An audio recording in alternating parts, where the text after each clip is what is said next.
Hello friends, मैं हूं Roshni. Welcome to Tapti study classes channel. तो आज मैं आपको सॉल्यूशन देने वाली हूं पूरा 9 सॉल्यूशन साइंस सोशल साइंस का पूरा सब्जेक्ट का 1 से लेकर 21 क्वेश्चंस तक।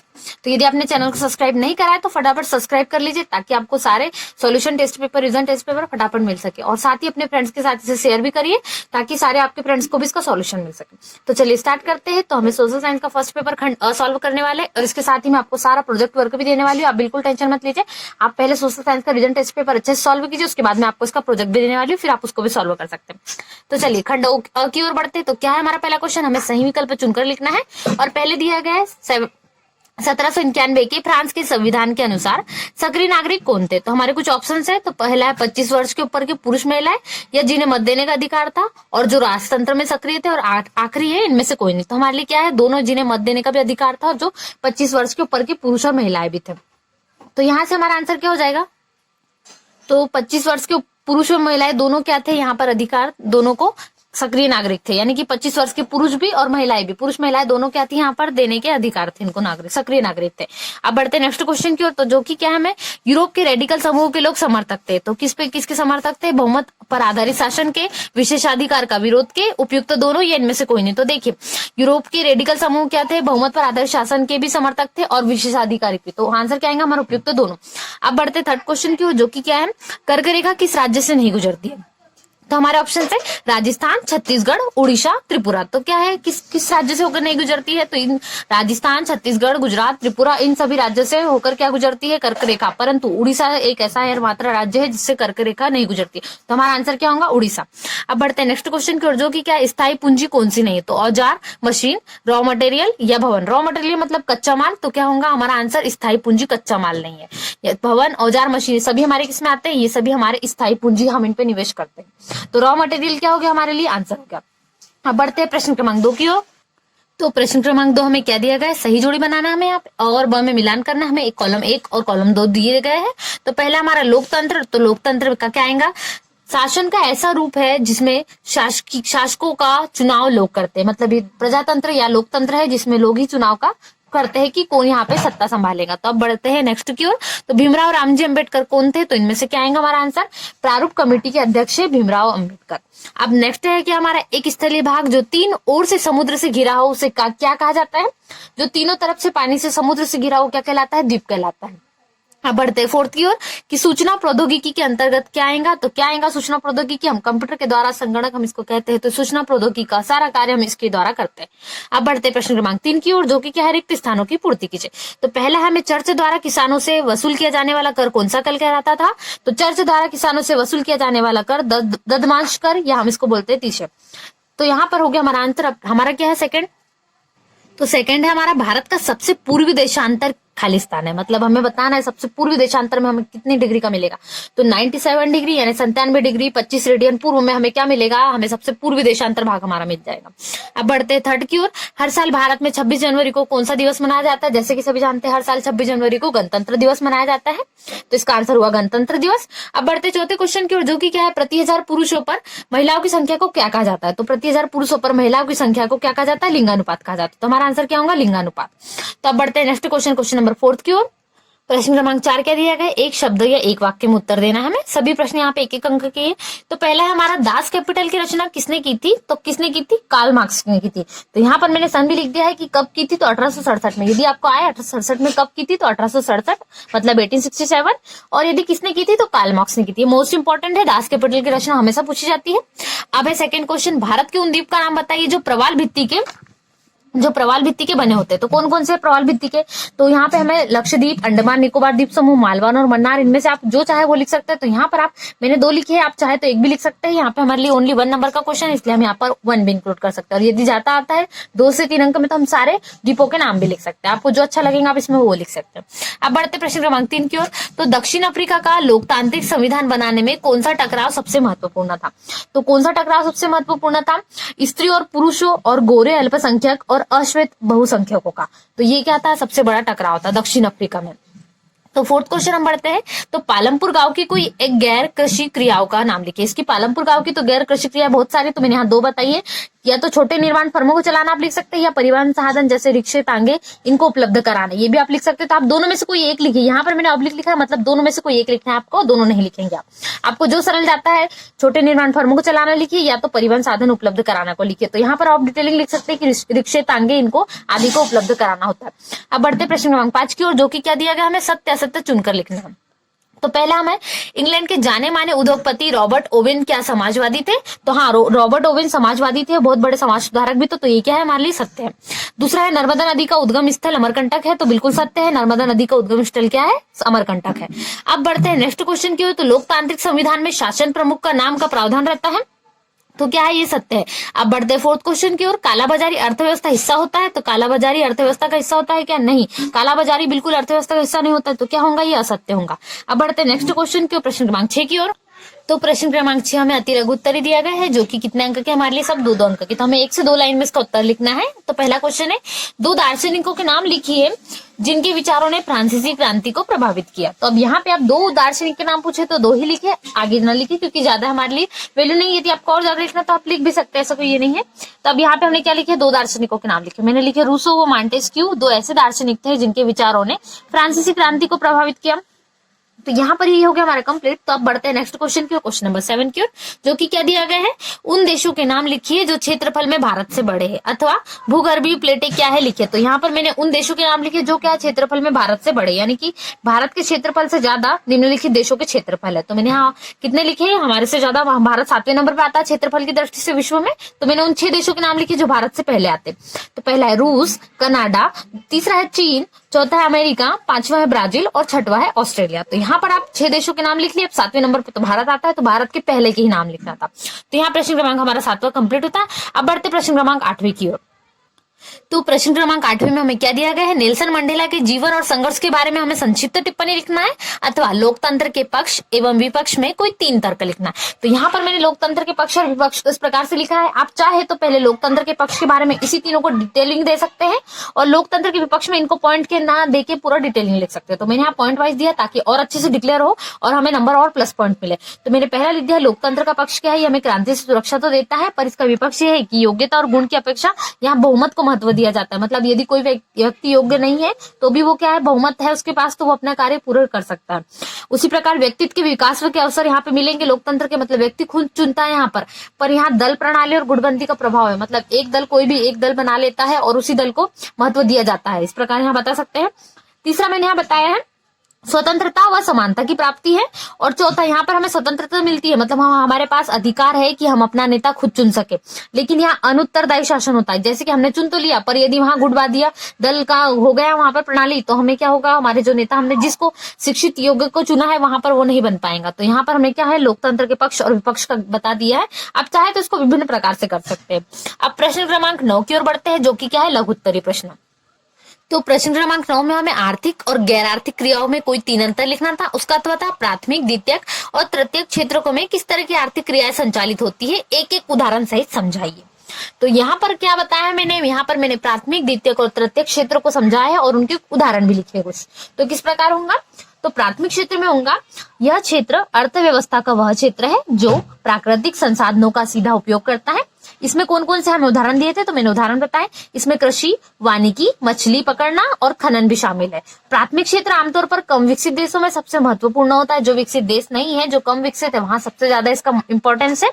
जबकि औद्योगिक देशों में प्रायः कम महत्वपूर्ण है, मतलब जो पहले से विकासशील, जो विकसित हमारे लिए देश होंगे वो कैसे होंगे, उसकी यहाँ पे वैल्यूज कम होंगी। अब बढ़ते द्वितीय क्षेत्र की ओर, तो यहाँ पर मैंने उसको भी डिक्लेयर करा है। तो अब द्वितीय क्षेत्र में क्या दिया गया है, द्वितीय क्षेत्र वस्तुओं का विनिर्माण करता है। सारी की सारी विनिर्माण की प्रोसेसिंग, मतलब मैन्युफैक्चरिंग कहाँ पर आएंगी, द्वितीय क्षेत्र में। तो विनिर्माण उद्योग जो कच्चे माल को पैक या शुद्धकरण करते हैं, मशीनों, औजारों और श्रम का उपयोग करके सामान बनाने की क्रिया को विनिर्माण कहते हैं। तो मैंने यहाँ विनिर्माण को भी समझा दिया है कि किस प्रकार क्या होता है।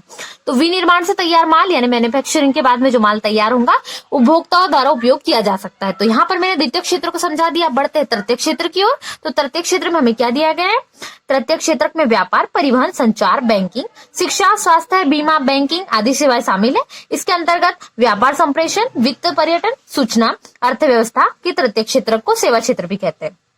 तो यहाँ मैंने कितने इसके अंतर्गत किन किन चीजों को मैं इंक्लूड करती हूँ, यहाँ पर आप इंक्लूड कर सकते हैं। तो इसके अंतर्गत व्यापार, संप्रेषण, वित्त, पर्यटन, सूचना आदि क्षेत्र शामिल होते हैं। और इसको मैंने क्या कहा जाता है, अर्थव्यवस्था के तृतीय क्षेत्र को सेवा क्षेत्र भी कहा जाता है। तो आप यहाँ पे ये भी लिख सकते हैं कि तृतीय क्षेत्र क्या कहलाता है, सेवा क्षेत्र भी कहलाता है। इसको और पॉइंट्स आप इंक्लूड कर सकते हैं। यहाँ पर हमारा आता है प्रश्न क्रमांक क्या लिखा था। अब बढ़ते हैं नेक्स्ट क्वेश्चन की ओर। तो प्रश्न क्रमांक 10 हमें क्या दिया गया है, पूर्वी घाट और पश्चिमी घाट में कोई 3 अंतर लिखना है।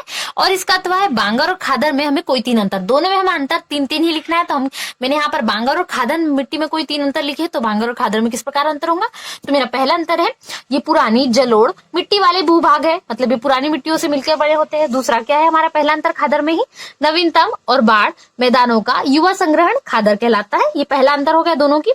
अब बांगर क्या है, एक मैदान है जो नदियों के तल से ऊंचाई पर स्थित होता है। अब मैंने यहाँ पे नदी से इसका कंपैरिजन करा है कि ये बांगर मैदान क्या है, नदी से ऊंचाई पर होता है, मतलब ये नदी नीचे है और बांगर ऊपर होगा। अब खादर में क्या होता है, खादर वो मैदान होते हैं जो नदियों के तल के समांतर होते हैं, मतलब जहां नदी होंगी वहीं पर हमारी खादर मिट्टी मिलेगी। अब ये कैसी होती है बांगर, ये मिट्टी लवणीय या क्षारीय पाई जाती है। अब जबकि खादर में क्या है, जबकि हर वर्ष यहाँ की मिट्टी बदलती रहती है, मतलब यहाँ पर बिल्कुल ही नहीं है कि मिट्टी का क्या होगा, हम बता नहीं सकते किस प्रकार की मिट्टी होंगी, क्योंकि हर साल यहाँ मिट्टी बदलती है।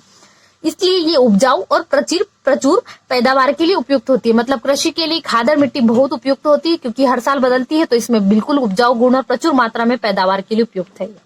अब बढ़ते हैं प्रश्न क्रमांक 11वें की ओर। तो क्या है हमारा प्रश्न क्रमांक 11वां, तो प्रश्न क्रमांक 11वें में हमें दिया गया संविधान संशोधन किसे कहते हैं लिखिए, अथवा संविधान सभा किसे कहते हैं लिखिए। तो मैंने यहाँ संविधान संशोधन को बताया है कि क्या होता है, हमें इसके बारे में बताना था किसे कहते हैं। तो मैंने यहाँ पे डिक्लेरेशन करा है।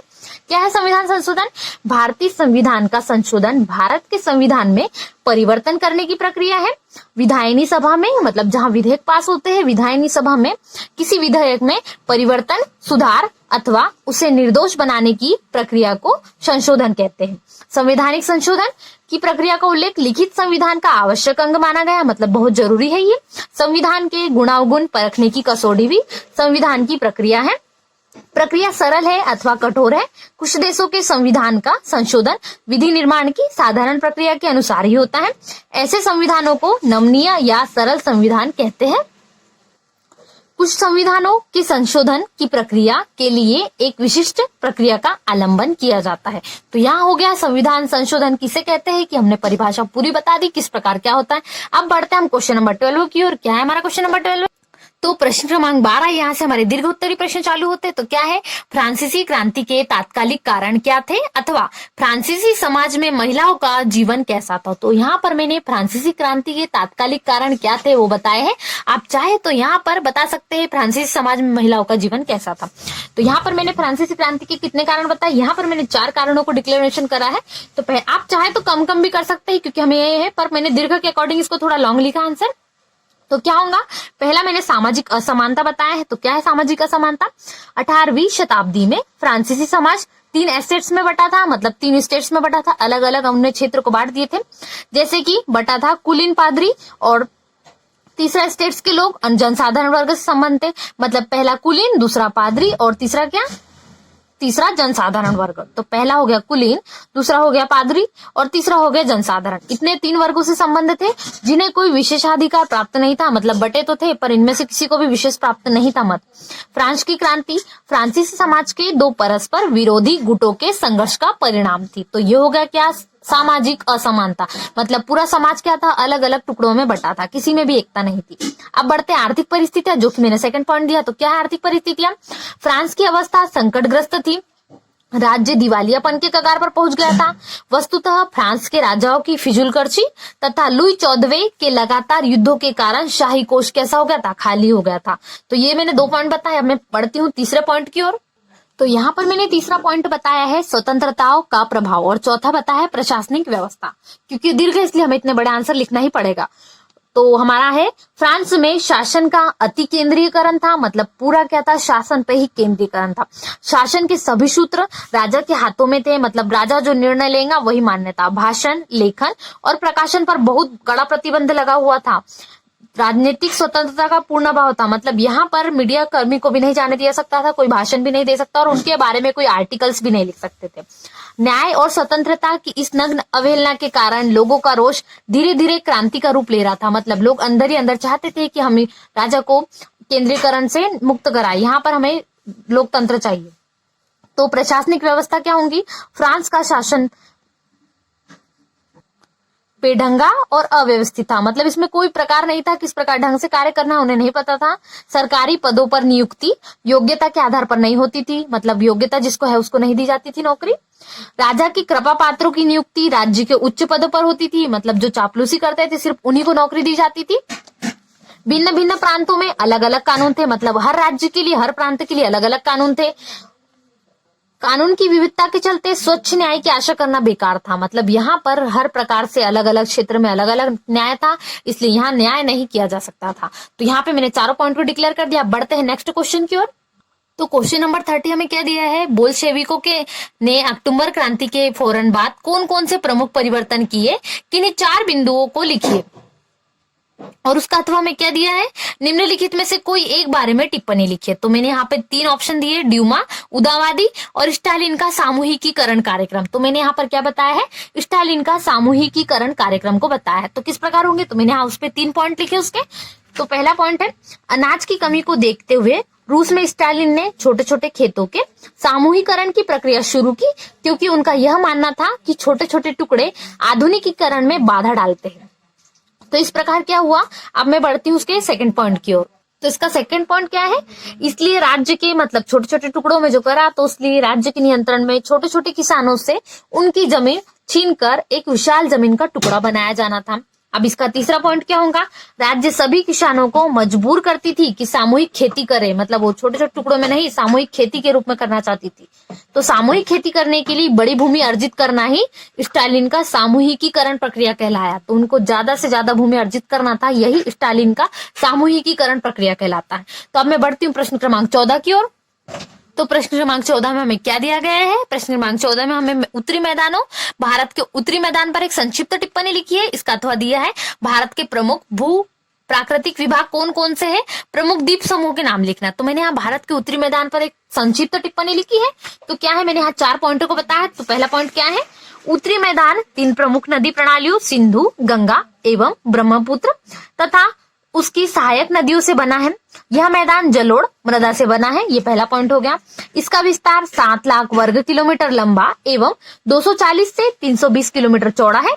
यह सघन जनसंख्या वाला भौगोलिक क्षेत्र है। समृद्ध मृदा आवरण, पर्याप्त पानी की उपलब्धता एवं अनुकूल जलवायु के कारण कृषि की दृष्टि से यह भारत का अत्यधिक उत्पादक क्षेत्र है। ये हो गया मेरा दूसरा पॉइंट। अब मेरा तीसरा पॉइंट क्या होगा? यह भारत का सबसे सघन बसा हुआ क्षेत्र है। पश्चिम बंगाल, बिहार, उत्तर प्रदेश इस क्षेत्र के उच्च जनसंख्या घनत्व वाले क्षेत्र है। और चौथा पॉइंट क्या होगा मेरा? उत्तरी मैदान को मोटे तौर पर 3 उपवर्गों में विभाजित किया है। उत्तरी मैदान के पश्चिमी भाग को पंजाब का मैदान कहा जाता है। ये नोटेबल पॉइंट है हमारा, नोटेबल, कि पंजाब का मैदान उत्तरी मैदान के पश्चिमी भाग को कहा जाता है। सिंधु तथा इसकी सहायक नदी झेलम, चेनाब, शवी, व्यास तथा सतलज हिमालय से निकलती है। यहाँ हो गया प्रश्न क्रमांक 14 पूरा। अब मैं बढ़ती हूँ प्रश्न क्रमांक 15 की ओर। तो प्रश्न क्रमांक 15 में क्या दिया गया है? शिक्षित बेरोजगारी किसे कहते हैं? आज की शिक्षा प्रणाली में शिक्षित बेरोजगारी की समस्या को दूर करने के 3 सुझाव बताइए। और इसका अथवा है, मानव पूंजी निर्माण में स्वास्थ्य की क्या भूमिका। तो मैंने यहाँ शिक्षित बेरोजगारी को बताया है। क्या होती है शिक्षित बेरोजगारी? तो मैंने यहाँ पहले उसकी परिभाषा लिखी है, फिर उसको दूर करने के सुझाव बताए हैं। तो मैंने यहाँ 3 सुझाव भी बताए हैं। पहला है शिक्षित बेरोजगारी, जब किसी शिक्षित व्यक्ति को उसकी इच्छा अनुसार नौकरी ना मिले तो इसे शिक्षित बेरोजगारी कहते हैं। भारत के शहरी क्षेत्रों में शिक्षित बेरोजगारी की समस्या गंभीर रूप धारण करती जा रही है। तो यहाँ हो गया, मतलब यदि आपको आपकी मनपसंद जॉब नहीं मिली, जैसे आप टीचर की जॉब करना चाहते, आर्मी में जाना चाहते, पर आपको वो नहीं मिली, तो आप कुछ और कार्य नहीं करना चाहते हैं, तो ये शिक्षित बेरोजगारी कहलाती है। तो शिक्षित बेरोजगारी को दूर करने के सुझाव निम्नलिखित है। पहला है प्रशिक्षण व्यवस्थाएं। अकुशल एवं अप्रशिक्षित श्रमिकों को कुशल एवं प्रशिक्षित करने हेतु जगह जगह प्रशिक्षण केंद्र खोलना चाहिए। इससे उत्पादन एवं उत्पादकता दोनों में वृद्धि करके बेरोजगारी की समस्या दूर की जा सकती है। तो मैंने यहाँ पहला पॉइंट बताया कि किस प्रकार हम दूर कर सकते हैं यदि हम चाहे तो। अब बढ़ते हैं हम सेकंड। इसका पॉइंट क्या है? शिक्षा पद्धति में परिवर्तन। तो क्या होगा शिक्षा पद्धति में परिवर्तन? देश की शिक्षा पद्धति में व्यापक परिवर्तन की आवश्यकता है। शिक्षा पद्धति रोजगार उन्मुख, मतलब जॉब ओरिएंटेड होना चाहिए। व्यवसायिक शिक्षा पद्धति के आधार पर अपने देश में भी बेरोजगारी की कमी लाई जा सकती है। मतलब यदि व्यवसायिक शिक्षा पद्धति अपना ले तो अपने देश में भी हम कमी ला सकते हैं शिक्षित बेरोजगारी में। तो अब बढ़ते हैं इसके तीसरे पॉइंट की ओर। तो तीसरा पॉइंट क्या होगा इसका कि हम जनसंख्या वृद्धि पर यदि नियंत्रण करें तो हम बेरोजगारी की समस्या को दूर कर सकते हैं। तो इसका क्या होगा, बेरोजगारी की समस्या को दूर करने के लिए सर्वप्रथम जनसंख्या वृद्धि दर पर नियंत्रण लगाना होगा, जिससे बेरोजगारी की बढ़ती हुई संख्या को रोका जा सके। तो सबसे इंपॉर्टेंट पॉइंट है कि यदि हमने इसको पॉइंट को कर लिया तो हम क्या कर सकते हैं, शिक्षित बेरोजगारी की समस्या को दूर करते हैं। अब बढ़ते हैं प्रश्न क्रमांक 16 की ओर, जो कि क्या दिया गया है। तो प्रश्न क्रमांक 16 हमें दिया गया है कि हमें क्या बताना है, गांवों में अधिक गैर कृषि कार्य आरंभ करने के लिए क्या किया जा सकता है, और इसका अथवा है एक ही भूमि पर उत्पादन बढ़ाने के अलग अलग कौन से तरीके हमें वो बताना है और उदाहरण सहित। तो यहाँ पर मैंने बताया है एक ही भूमि पर उत्पादन बढ़ाने के लिए निम्नलिखित तरीके हैं, तो मुझे बताना है इस प्रकार के तरीके मैंने बताए, हमें उदाहरण देना था। तो यहाँ पर मैंने बताया किस प्रकार के तरीके होंगे। तो यहाँ मैंने 5 तरीके बताए हैं। आधुनिक सिंचाई सुविधाओं का उपयोग करके हम बढ़ा सकते हैं भूमि पर उत्पादन। दूसरा है HIB बीज का उपयोग करके भी एक ही भूमि पर उत्पादन को बढ़ाया जा सकता है। तीसरा है उर्वरकों का उपयोग करके भी बढ़ाया जा सकता है। और चौथा है रासायनिक खाद और कीटनाशकों जैसे रासायनिक का उपयोग करके उत्पादन बढ़ाया जा सकता है। और 5वां पॉइंट मैंने क्या बताया है, आधुनिक मशीनरी जैसे ट्रैक्टर, थ्रेसर, मोटर आदि का उपयोग करके भी हम उत्पादन को बढ़ा सकते हैं। तो उत्पादन बढ़ाया जा सकता है इस प्रकार से। अब बढ़ते हैं नेक्स्ट क्वेश्चन की ओर। तो प्रश्न क्रमांक 17 में क्या दिया गया है, लुई 14वें जब फ्रांस की राजगद्दी पर आसीन हुए उस समय फ्रांस की स्थिति क्या थी, हमें टिप्पणी बताना है। अथवा फ्रांस में 1793 से 1794 तक काल को आतंक का युग क्यों कहा जाता है, इसके कारण बताना है। तो मैंने यहाँ पर किया है इसका अथवा, यानी कि 1793 से 1794 तक के काल को आतंक युग कहा जाता है, इसके कारण। तो किस प्रकार होंगे, तो इसके कारण होंगे रोबेस्पियर सरकार ने कानून बनाकर मजदूरी एवं कीमतों की अधिकतम सीमा तय कर दी कि कितने ही सीमा हमारी इतनी ही लिमिट सीमा होंगी। दूसरा पॉइंट क्या होगा, रोबेस्पियर जेकोबिन का नेता, इन्होंने नियंत्रण और दंड की प्रणाली सख्त नीति अपनाई, मतलब इन्होंने सख्त नीति अपनाई कि यही होगा बिल्कुल कार्य। तीसरा पॉइंट क्या होगा, तो तीसरा पॉइंट था उनके हिसाब से, मतलब जो यहाँ पर फ्रांसीसी नेता थे उनके हिसाब से गणतंत्र के जो भी शत्रु थे, किसी ने विरोध में कहा तो उनके हिसाब से उनको क्या करते थे, कुलीन और पादरी, कोई ने भी यदि कहा तो अन्य राजनीतिक दलों के सदस्य उन सभी को गिरफ्तार कर जेल में डाल दिया गया। मतलब कोई पादरी या कोई अन्य राजनीतिक दलों के सदस्य ने यदि कोई आवाज उठाई तो उन्हें गिरफ्तार कर सीधे जेल में डाल दिया जाता था। न्यायालय यदि उन्हें दोषी पाता तो गिलोटिन पर चढ़ाकर उनका सिर कलम कर दिया जाता था। तो गिलोटिन एक प्रकार होता है जहां पर क्या गर्दन को लटकाया जाता है, गर्दन को रखा जाता है और वहां से सीधे गर्दन को कलम कर दिया जाता है, सिर कलम कर दिया जाता है। और चौथा पॉइंट क्या है, गोश्त और पाव रोटी की राशनिंग की गई, मतलब जो खाने के लिए था उसी की खाने पर भी पाबंदियां लगा दी गई। और 5वां क्या था, महंगे सफेद आटे के उपयोग पर रोक लगा दी गई, मतलब महंगा सफेद आटा कोई यूज नहीं कर सकता था। ये हो गया हमारा क्या, हमने इसके पॉइंट्स देखे किस प्रकार होता है। अब बढ़ते हैं हम नेक्स्ट क्वेश्चन की ओर। तो प्रश्न क्रमांक 18 में क्या दिया गया है, पालनपुर की कहानी से मंझोले और बड़े किसान कृषि से कैसे पूंजी प्राप्त करेंगे, अथवा निम्नलिखित में से कोई 2 के बारे में टिप्पणी लिखना। तो यहाँ मैंने 2 के बारे में टिप्पणी लिखी, एक तो कार्यशील पूंजी और दूसरा है हरित क्रांति। तो यहाँ पर हरित क्रांति को मैंने बताया और कार्यशील पूंजी को। तो पहले हरित क्रांति हम देख लेते हैं, क्या होती है हरित क्रांति। तो हरित क्रांति का अर्थ कृषि उत्पादन में उस तीव्र वृद्धि से है जो कि अधिक उपज देने वाले बीजों, रासायनिक उर्वरकों व नई तकनीकों के परिणाम स्वरूप हुई है। इसकी विशेषताएं भी मैंने बताई है। तो क्या है विशेषताएं, मैंने 3 विशेषताएं बताई है। अधिक उपज देने वाले बीजों एवं रासायनिक उर्वरकों और कीटनाशक दवाओं का प्रयोग हुआ। दूसरा पॉइंट क्या बताया है, कृषि यंत्रीकरण का विस्तार, लघु एवं मध्यम सिंचाई परियोजनाओं एवं कृषि वित्त विस्तार किया गया। अब तीसरा पॉइंट मैंने क्या बताया है, तो तीसरा पॉइंट यानी मैंने यहाँ क्या बताया है, कृषि भूमि को उर्वरक बनाए रखने के लिए कृषि बोध एवं कृषि परीक्षण को बढ़ावा दिया गया तथा किसानों के जीवन स्तर में सुधार लाने के लिए उत्पादों के समर्थन मूल्य की व्यवस्था की गई। तो यहाँ मैंने हरित क्रांति को बताया। अब मैं कार्यशील पूंजी को बताती हूँ, किस प्रकार बताया कार्यशील पूंजी को। कार्यशील पूंजी मूल रूप से छोटी अवधि में किसी भी संगठन की फाइनेंशियल स्थिति बताती है और इसकी संपूर्ण क्षमता के आकलन में मदद करती है। मौजूदा एसेट में वर्तमान देनदारियों को घटाकर कार्यशील पूंजी प्राप्त की जाती है। यह अनुपात दिखाता है कि शॉर्ट टर्म के लोन के लिए कंपनी के पास पर्याप्त विकसित है या नहीं, मतलब वो किस प्रकार की पर्याप्त कार्यशील लगाना चाहती है या नहीं। कार्यशील पूंजी के स्रोत लंबी अवधि, लघु अवधि या स्वैच्छिक हो सकते हैं। मतलब यहाँ पर हम कोई भी अवधि के लिए शॉर्ट टर्म यूज कर सकते हैं, या तो लॉन्ग टर्म या शॉर्ट टर्म या अपने अकॉर्डिंग। तो यहाँ पर स्वैच्छिक हो सकते हैं। स्वैच्छिक कार्यशील पूंजी मुख्य रूप से व्यापारिक क्रेडिट से ली गई है। तो यहाँ होता है हमारा क्वेश्चन नंबर 18 पूरा सॉल्व। अब बढ़ते हैं क्वेश्चन नंबर 19 की ओर। तो प्रश्न क्रमांक 19 हमें दिया गया है, भारत के संविधान की उद्देशिका में वर्णित किन्हीं 5 मूल्यों का उल्लेख कर अर्थ स्पष्ट करे, अथवा भारतीय संविधान की प्रस्तावना को संविधान का दर्शन कहा जाता है, स्पष्ट करे। तो मैंने यहाँ पहला किया 19 का, क्या है, भारतीय संविधान की उद्देशिका के 5 मूल्य मैंने बताया है। तो क्या है 5 मूल्य? 5 मूल्य निम्नलिखित है। पहला, सामाजिक, आर्थिक एवं राजनीतिक न्याय उपलब्ध कराना। दूसरा, विचार, मत, विश्वास, धर्म तथा उपासना की स्वतंत्रता प्रदान करना। तीसरा क्या है, पद और अवसर की समानता देना। चौथा पॉइंट क्या है, व्यक्ति की गरिमा एवं राष्ट्र की एकता और अखंडता को सुनिश्चित करने वाले बंधुता स्थापित करना। पांचवा क्या बताया मैंने, उद्घोषित करती है कि भारत की संप्रभुता भारत के लोगों में समाहित है। यहाँ पर मैंने 5 पॉइंट बता दिए। अब यहाँ पे प्रश्न क्रमांक 19 खत्म होता है। हम बढ़ते प्रश्न क्रमांक 20 की ओर। तो प्रश्न क्रमांक 20 हमें दिया है, लोकतंत्र एक बेहतर शासन प्रणाली है। अपने उत्तर के पक्ष में कोई 5 तर्क बताना है मुझे, अथवा लोकतंत्र की कोई 5 विशेषताएं बताना है। तो मैंने यहाँ क्या करा है, अथवा बताया है कि लोकतंत्र की 5 विशेषताएं किस प्रकार होंगी। तो लोकतंत्र की 5 विशेषताएं निम्नलिखित है। तो यहाँ पर मैंने पहले पॉइंट के नाम लिखे, आप चाहे तो यहीं से डिटेलिंग चालू कर सकते हैं, लेकिन यदि आप इस प्रकार लिखेंगे तो आपको नंबर भी ज्यादा मिलने के चांसेस होंगे, प्लस पॉइंट आपको मिल सकते हैं। तो मैंने यहाँ पहले 5 पॉइंट के नाम लिखे, फिर एक एक को डिक्लेयर करा है, डिटेलिंग में दिया है। पहला पॉइंट मैंने क्या लिया है, लोकतंत्र आम लोगों का कल्याण है। दूसरा पॉइंट दिया है, मजबूत और कुशल सरकार। तीसरा है उदारवादी सरकार। चौथा है, लोगों की राजनीतिक शिक्षा मिलती है। पांचवा है, कानूनों का अधिक पालन होता है। तो पहला पॉइंट अब मैंने डिक्लेयर करा है कि लोकतंत्र लोगों का, लोगों के लिए, लोगों द्वारा शासन है।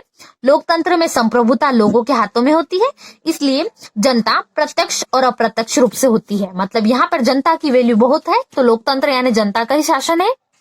तो यहाँ मेरा दूसरा पॉइंट क्या है, मजबूत और कुशल सरकार। तो लोकतंत्र का शासन मजबूत और कुशल होता है। लोकतंत्र में शासकों का जनता का समर्थन प्राप्त होता है, शासकों को जनता का समर्थन प्राप्त होता है। अब मैं तीसरा पॉइंट आपको बताती हूँ किस प्रकार लिखा है। तो दूसरे पॉइंट की लास्ट लाइन आप ऐड कर सकते हैं, जिसके कारण सरकार अपने निर्णय को दृढ़ता से लागू करती है। तो यहाँ पर जनता पर जो होगा, जनता दबाव बनाएगी सरकार पर, तो वो अपने निर्णय उनको लागू करना पड़ेगा। तीसरा पॉइंट क्या है, उदारवादी सरकार। लोकतंत्र में सरकार उदारवादी है, जिसके द्वारा देश बदलती परिस्थितियों के अनुसार राजनीतिक, आर्थिक, सामाजिक और धार्मिक सुधार संभव हो सकते हैं। यहाँ मैंने तीसरा पॉइंट बताया। अब मैंने चौथा पॉइंट क्या बताया है कि लोगों को राजनीतिक शिक्षा मिलती है। लोकतांत्रिक व्यवस्था में चुनाव होते हैं। इन चुनावों को जीतने के लिए विभिन्न राजनीतिक दल चुनाव आंदोलन चलाते हैं और अपने दल की नीतियों को घोषित करते हैं। इन सभी गतिविधियों के माध्यम से जनता को राजनीतिक शिक्षा मिलती है। तो यहाँ हो गया मेरा चौथा पॉइंट कंप्लीट। मैं 5वां पॉइंट बताती हूँ। तो यहाँ पर 5वां पॉइंट किस प्रकार है, कानूनों का अधिक पालन होता है। तो लोकतंत्र में जनता के द्वारा चुने हुए प्रतिनिधि कानून का निर्माण करते हैं। यह स्वाभाविक है कि लोगों की इच्छा के अनुसार जनता के चुने हुए प्रतिनिधि द्वारा बनाए कानूनों की आज्ञा का पालन ज्यादा हो। तो यहाँ पर क्या होता है, हमारा क्वेश्चन नंबर 20 सॉल्व होता है। अब मैं बढ़ती हूँ क्वेश्चन नंबर 21 की ओर, जो कि हमें एक नक्शे में दिया गया। तो किस प्रकार होगा, तो प्रश्न क्रमांक 21 हमें क्या दिया है, भारत के मानचित्र पर निम्नलिखित नदियों को चिन्हित कीजिए तथा उनके नाम लिखिए। तो नदी क्या कह दी हमें, गंगा, नर्मदा, कृष्णा, और 2 झीलें दी है, चिल्का झील और सांभर झील। इनको भी बताना है। इसके अथवा में भी हमें दिया है, विश्व रेखा मानचित्र पर बताना है हमें निम्नलिखित को, रूसी साम्राज्य, फ्रांस, इंग्लैंड, इटली और ऑस्ट्रिया। तो यहाँ ऑस्ट्रेलिया नहीं है, ऑस्ट्रिया है, दोनों बिल्कुल अलग है। तो यहाँ पर क्या है, मैंने भारत के मानचित्र में बताई है नदियों और झीलों को। तो किस प्रकार बताएंगे, तो देखिए मैंने यहाँ पे झील बताया। सबसे पहले तो नदियों को देख लेते हैं। तो मैंने नदियों को रेड कलर से इंडिकेट किया है और झीलों को मैंने ब्लैक कलर से इंडिकेट किया है। तो आपको नक्शा बिल्कुल मिलेगा यहाँ पर। जब आपको पेपर के साथ नक्शा मिलेगा तो इसको किस प्रकार आप बनाएंगे, तो यहाँ मैंने झीलों को इंडिकेट किया है और इस प्रकार गंगा नदी, नर्मदा नदी यहाँ से पूरी यहाँ तक क्षेत्र में चिन्हित की गई है। गंगा नदी पूरे इस क्षेत्र को घेरती है, पूरे यहाँ से होते हुए जाती है, और कृष्णा नदी हमारे दक्षिणी क्षेत्र की भाग की ओर जाती है। तो यहाँ पर पूरे दक्षिणी क्षेत्र में हम कृष्णा नदी को बताएंगे। यहाँ पर मैंने तीनों नदियों को बता दिया है लाल कलर से, गंगा, नर्मदा और कृष्णा। अब मैं झीलों की बात करती हूँ। तो मैंने झील जो है सांभर झील, इतना पूरा हमारे क्षेत्र में क्या होती है, सांभर झील का विस्तार है। अब चिल्का झील की ओर बढ़ते हैं। तो यहाँ पर हमारे लिए पूर्वी क्षेत्र की ओर चिल्का झील का हमारे लिए विस्तार होता है, तो यहाँ पर चिल्का झील का पूरा यहाँ से विस्तार होता है बंगाल की खाड़ी की ओर। तो यहाँ मैंने 2 झील सांभर, चिल्का और 3 नदियां गंगा, नर्मदा, कृष्णा तीनों को इंडिकेट कर दिया। आपको बिल्कुल भी परेशानी होना, नीचे मैंने अंडमान और निकोबार द्वीप समूह बताए। ये आपको नक्शा मिलेगा, कोई चिंता की बात नहीं है इसमें। आप नक्शे को फिल ऑन कर सकते हैं अच्छे से। और प्रोजेक्ट की चिंता आप बिल्कुल मत कीजिए। यहाँ पर मैंने प्रश्न क्रमांक 1 से लेकर 21 तक पूरा आपको सॉल्यूशन दिया है। प्रोजेक्ट भी मैं आपको दूंगी, पहले आप revision test paper social science को अच्छे से सॉल्व कीजिए। प्रोजेक्ट की चिंता बिल्कुल मत कीजिए, मैं आपको प्रोजेक्ट के क्वेश्चंस के सारे आंसर्स भी प्रोवाइड करूंगी। आपको वीडियो पसंद कर रहा होंगे तो प्लीज लाइक शेयर सब्सक्राइब जरूर कीजिए, साथ ही अपने फ्रेंड्स को इसका सॉल्यूशन जरूर दीजिए और ताप्ती स्टडी क्लासेस चैनल को सब्सक्राइब जरूर कीजिए, ताकि आपको आने वाले सारे रिवीजन टेस्ट पेपर के सॉल्यूशन फटाफट